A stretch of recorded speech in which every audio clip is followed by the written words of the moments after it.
तो आज रशिया ने अपनी ताकत दिखाई अपनी ताकत कि कैसे उसके पास न्यूक्लियर पावर है और वक्त आने पर कैसे वो इसका इस्तेमाल कर सकता है। राजीव जी, वाकई कर सकता है? कर सकता है, लेकिन ये जो उसने जो प्रदर्शन किया है, बड़ा ही जिसे कहता है ग्लोबल पॉलिटिक्स का, ग्लोबल न्यूक्लियर पॉलिटिक्स का एक पैराडॉक्स को इसने झलकाया है। किस तरह से झलकाया है, इसमें दो तीन बातें हैं। तो पहली बात कि रूस और अमेरिका दोनों के बीच में करीब करीब विश्व का 92% हथियार है, इसके दोनों मालिक हैं। तो वो जानते हैं क्या होगा।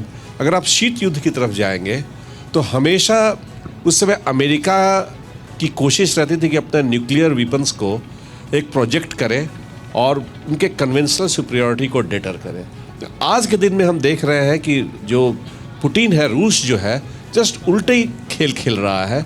ये एक स्ट्रेटजिक गेम है। देखिए, रूस एक ग्रेट स्ट्रेटजिक पावर्स रहा है सेंचुरी से, और वो जानता है कि न्यूक्लियर वेपन्स को बिना इस्तेमाल किए हुए भी किस तरह से स्ट्रेटजिक गेन्स किया जा सकता है। और कभी वो नो फर्स्ट यूज़ की बात किया, बाद में उसने ब्रेजनेव डॉक्ट्रिन जो थी उसको उसने विड्रॉ भी किया, क्योंकि उसे एक संदेश देना था विश्व को कि देखो बस हम कर सकते हैं इस्तेमाल, क्योंकि उस समय वह आर्थिक रूप से पिछड़ रहा था, उसकी जो कन्वेंशनल जो वेपन सिस्टम थी वो कमज़ोर हो रही थी।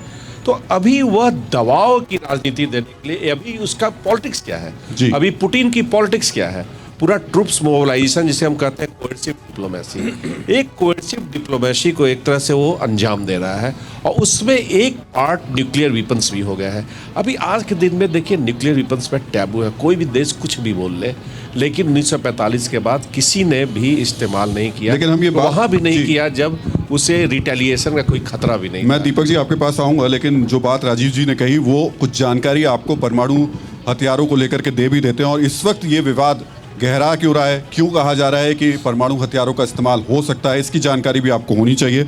और आपको बता दें कि दरअसल अमेरिका, पश्चिम देश और रूस के बीच परमाणु हथियारों को लेकर नो फर्स्ट यूज़ पॉलिसी नहीं है। इस वजह से यह खतरे की बात की जा रही है। जंग की सूरत में रूस और नाटो दोनों दुश्मन को दबा करने के लिए रणनीति पर काम करेंगे।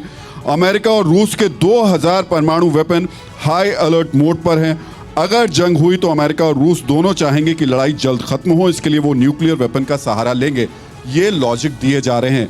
लेकिन दीपक जी, क्या एक रूस की मजबूरी भी है? अमेरिका है, नाटो देश हैं, उनके ताकत के सामने, उनके हथियारों के सामने जवाब देने के लिए आपके पास और कुछ है नहीं? देखिए, मैं इस पहलू को चार मैं कहूँगा कि जो इसके खास पॉइंट है उससे देखूँगा। सबसे पहले तो जो नेटो का जो एक्सपेंशन है, तो इसका मतलब जो मुनरो डॉक्ट्रिन है, राजीव जी मेरे से सहमत होंगे, वो अभी तक अमेरिका ने छोड़ी नहीं है। और मुझे लगता है यही थोड़ी वो गलत नीति है उसकी। जैसे राजीव जी ने शीत युद्ध की बात की, मुझे नहीं लगता कि शीत युद्ध रशिया के साथ होगा। अगर शीत युद्ध होगा तो वो चीन के साथ होगा। तो इसीलिए मैं कहता हूँ कि जो नेटो का एक्सपेंशन है, चाहे वो ईस्ट यूरोप में, चलो 90 के दशक में वो ख़त्म हो गया, लेकिन उसके बाद भी 2000 के दशक में, फिर उसके बाद भी अभी 2010 के बाद, तो ये कहाँ जा रहा है? जो उसकी जो नेशनल इंटरेस्ट है, अमेरिका का नेशनल इंटरेस्ट यूक्रेन है क्या? मुझे नहीं लगता कि अमेरिका का नेशनल इंटरेस्ट यूक्रेन होगा जी। यूक्रेन रशिया का नेशनल इंटरेस्ट है, उसका कोर इंटरेस्ट है। वो नहीं चाहेगा कि 500 मील दूर अमेरिका के जो सारे प्लेटफॉर्म्स हैं, मिलिट्री प्लेटफॉर्म, रडार से लेकर इतने मिलिट्री सिस्टम, वो वहाँ पर उस पर नज़र रखें। और दूसरी बात, जहाँ तक यूरोपियन यूनियन की बात है, वो उनको इकनॉमिकली एंगेज कर रहे हैं। वो उसका एक दूसरा पहलू है नेटो का ही, जो वेस्टर्न हेमिस्फीयर की वो बात करते हैं कि भाई ये तो जो डेमोक्रेसीज़ हैं वो हैं। मुझे नहीं लगता कि डेमोक्रेसी के नाम पर वो यूक्रेन में अपनी फ़ौजें भेजेंगे जी, मुझे नहीं लगता होगा। और सबसे जो बड़ा मुद्दा है वो मैं कहूँगा जो तीसरा, वो इसके साथ ही जुड़ा हुआ है, जो कलर रेवोल्यूशन जिसको बोलते हैं, और या फिर डेमोक्रेसी के नाम पर आप ये सब कर रहे हैं।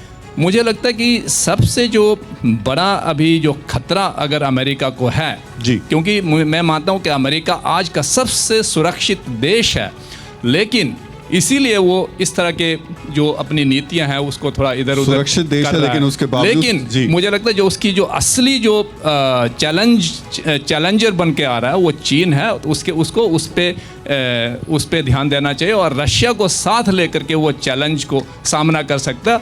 मुझे नहीं लगता कि जो नीति अभी बाइडेन यूक्रेन में कर रहा है वो ठीक है। परवाह देश की, सोमवार से शुक्रवार रात 10 बजे TV9 भारतवर्ष पर।